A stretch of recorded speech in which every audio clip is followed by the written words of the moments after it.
Let's start with the escapes that required some serious flexibility and slowly work our way towards the ones that left authorities scratching their heads for decades. Number 8. The Korean Houdini. If you were a prison guard in South Korea in 2012, you would have definitely heard about Choi Gap-bok. And if you haven't, well, you should probably find a new line of work. Choi Gap-bok was a veteran inmate who had already escaped once before by slipping through the bars of a prison transport bus. But that was child's play compared to what he was about to pull off. You see, Choi had been practicing yoga for years. Not for inner peace or flexibility. No, this man had a plan. On September 12, 2012, guards making their rounds noticed something was off. Choi's cell was empty. But here's the thing. The door was still locked. The bars were intact. There was no tunnel, no broken walls, nothing. So how did he escape? The guards reviewed the security footage, and what they saw was absolutely insane. Choi had spent years conditioning his body to contort in ways that shouldn't be humanly possible. He had squeezed his entire body through the tiny food slot in his cell door, a slot that was only 5 inches wide. For reference, the average human head is about 7 inches wide. This man literally compressed his skeleton and slithered through a gap smaller than his own skull. Guards were so shocked by the footage that they didn't even believe it was real. Some thought it was edited. Others claimed it was witchcraft. But it was neither. It was just a man who really wanted to leave. Of course, Choi was eventually recaptured a few days later, but his escape earned him the nickname the Korean Houdini and a much smaller food slot in his new cell. Number 7. The key from memory. Now, you would think that prison security would be foolproof. After all, they have locks, keys, and trained guards watching your every move. Wrong. In 1995, 3 inmates in a UK prison, Andrew Roger, Keith Rose, and Matthew Williams, were assigned to work in the prison's sheet metal shop. A terrible decision by the warden, but we'll get to that. While working, one of the inmates noticed something interesting. The guards would occasionally leave their master key sitting on a desk while they chatted or filled out paperwork. So what did they do? They memorized it. That's right. One of them studied the key so intensely that he could recall every single groove and ridge from memory alone. But memorizing a key is one thing. Making it is another. Luckily for them, they had access to an entire metal shop.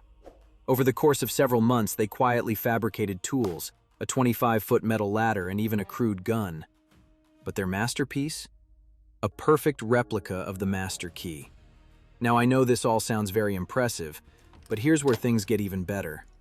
The key worked. Not just on one door, but on every single door in the prison. They had essentially hacked the entire facility with nothing but observation and metalworking skills. On the night of their escape, the 3 men used their homemade ladder to scale a wall, unlocked door after door with their fabricated key, and walked right out of the prison as if they owned the place. Of course, they were eventually caught, but not before proving that sometimes the best security system in the world can be defeated by a guy with a really good memory and access to a metal shop. Number 6. Nectarines as grenades. Okay, let's talk about Michel Vaujour, a French bank robber who understood that sometimes the craziest plans are the ones that actually work.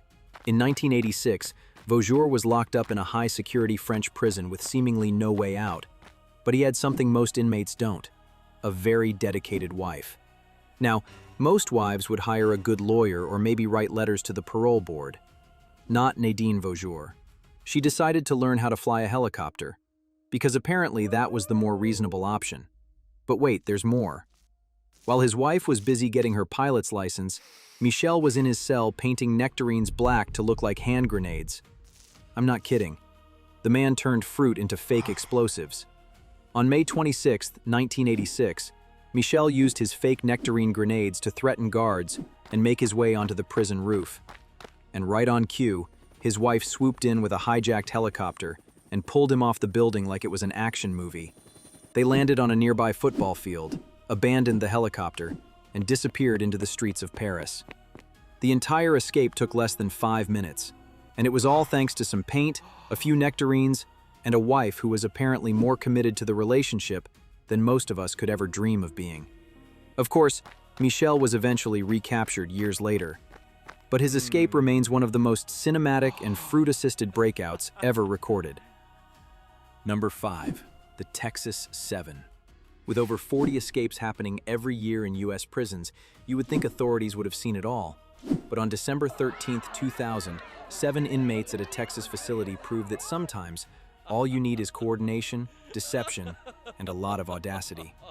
The group, later dubbed the Texas 7, had been planning their escape for weeks. They studied guard rotations, memorized schedules, and waited for the perfect moment to strike. That moment came during the Christmas season, when the prison was understaffed. The 7 men overpowered multiple guards and civilian workers, tied them up, and locked them in an electrical room. They then stole weapons, uniforms, radios, and identification cards. But here's where things get interesting. They didn't just run, they walked. Using fake identities and stolen radios, they impersonated guards and casually strolled through the prison complex as if they were on duty. Other guards waved them through. Gates were opened. No alarms were raised. By the time anyone realized what had happened, the Texas 7 were already miles away in stolen vehicles. For the next 6 weeks, they stayed on the run, robbing stores and evading a massive manhunt. One of them even killed a police officer during a robbery, turning what was already a serious escape into one of the most wanted cases in the country. Eventually, all 7 were either captured or killed. But their coordinated takeover and bold impersonation tactics turned their breakout into one of the most notorious escapes in U.S. history. Number 4. Helicopter hijacker Pascal Payette. Now, if you thought one helicopter escape was impressive, let me introduce you to Pascal Payette, a French criminal who apparently loved helicopters so much that he used them to escape from prison, not once, not twice, but multiple times. In 2001, Payette's accomplices hijacked a helicopter, forced the pilot at gunpoint to fly to the prison, and landed directly in the yard. They grabbed Payette, and within minutes they were airborne again. The entire operation took less than 5 minutes. Guards were so shocked that they barely had time to react. But here's the crazy part. He did it again. In 2007, after being recaptured, Payette orchestrated yet another helicopter escape. This time, his crew didn't just grab him, they also freed 2 other inmates, turning the sky into a literal escape route for multiple prisoners. The pilot was later released unharmed, and Payette disappeared once again. Of course, you're probably thinking, how many times can one guy escape using a helicopter before they just put a roof over the prison yard? Well, apparently it took French authorities a few tries to figure that out. Because after his second escape, they finally installed anti-helicopter nets over the exercise yards. Payette was eventually recaptured and placed in a cell with absolutely no outdoor access. No more helicopter rides for him. Number 3. John Dillinger's wooden gun. There's only one escape so legendary that it became the blueprint for every prison break movie ever made. And it all started with a piece of wood and a whole lot of confidence. John Dillinger was one of the most infamous bank robbers in American history. By 1934, he had robbed over 24 banks and was public enemy number 1.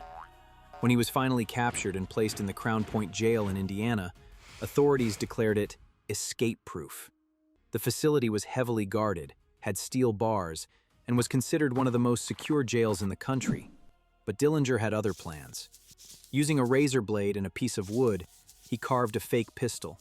He then blackened it with shoe polish to make it look real. Now, I know what you're thinking. There's no way that actually worked. But it did. And it gets better. On March 3, 1934, Dillinger walked up to a guard, pulled out his wooden gun, and demanded to be let out. The guard, believing the gun was real, complied. Dillinger then locked the staff in cells, took hostages, walked out of the jail, and stole the sheriff's car. The entire escape was so embarrassing for law enforcement that some officials later claimed Dillinger must have bribed guards to get a real gun. Because admitting that America's most wanted criminal escaped with a piece of wood was apparently too humiliating. But the truth is, Dillinger didn't need a real gun. He just needed confidence, a little bit of paint, and guards who were bad at their jobs. Number 2. Yoshi Shiratori, the uncatchable. If there's one man who deserves to be called a master escape artist, it's Yoshi Shiratori. A Japanese inmate who escaped from prison not once, not twice, but 4 times during the 1930s and 1940s. Shiratori's first escape was simple. He picked a cell lock using a hidden wire he had smuggled in. Guards were furious, but they recaptured him and placed him in a higher security facility. So he escaped again. This time he dislocated both of his shoulders and squeezed through a tiny food slot in his cell door. A feat that sounds impossible until you realize that Shiratori had been practicing contortion techniques for years. After his second escape, authorities were done taking chances. They placed him in a cell with reinforced walls, stronger locks, and guards watching him 24/7. He escaped a third time. For his most famous breakout, Shiratori studied guard routines for months. He noticed that during bath time, guards were less vigilant. So he waited for the perfect moment, used a bucket handle to undo an overhead hatch in the ceiling, and slipped out through the roof. By the time guards realized he was gone, Shiratori was already miles away. After his fourth escape, Japanese authorities gave up. They built an entirely new cell specifically designed to hold him. It had no overhead hatches, no food slots, and guards were rotated constantly to prevent him from studying their patterns. It worked. Shiratori never escaped again. But his legacy as the uncatchable remains one of the most impressive in prison history. Number 1. The Alcatraz raft escape. I mean, who else could it have possibly been? On June 11, 1962, 3 inmates at Alcatraz Federal Penitentiary, Frank Morris and brothers John and Clarence Anglin, pulled off what is arguably the most famous and mysterious prison escape of all time. Alcatraz was known as The Rock, a maximum security prison located on an island in the middle of San Francisco Bay.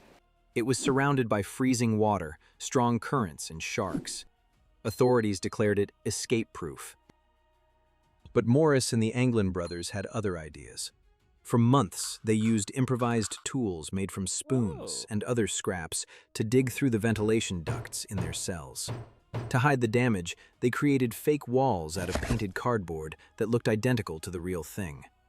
Every night, they would place dummy heads made from soap, paper, and real hair in their beds to fool guards during head counts. But here's where things get even more impressive. They didn't just dig through walls. They crawled through a utility corridor, climbed up to the roof, and then descended down the side of the building using a makeshift rope. Once they reached the ground, they inflated a raft made from raincoats and rubber cement and pushed off into San Francisco Bay in the middle of the night. And then they vanished. To this day, no one knows what happened to them. The FBI officially closed the case in 1979, declaring them dead. But their bodies were never found. Some believe they drowned in the freezing water. Others think they made it to shore and lived the rest of their lives under new identities. In 2013, the San Francisco Police Department received a letter claiming to be from John Anglin, stating that he and his brother had survived, and that Frank Morris had died in 2008. But the letter was never verified. The escape was so well planned and executed that it inspired books, movies, and decades of speculation.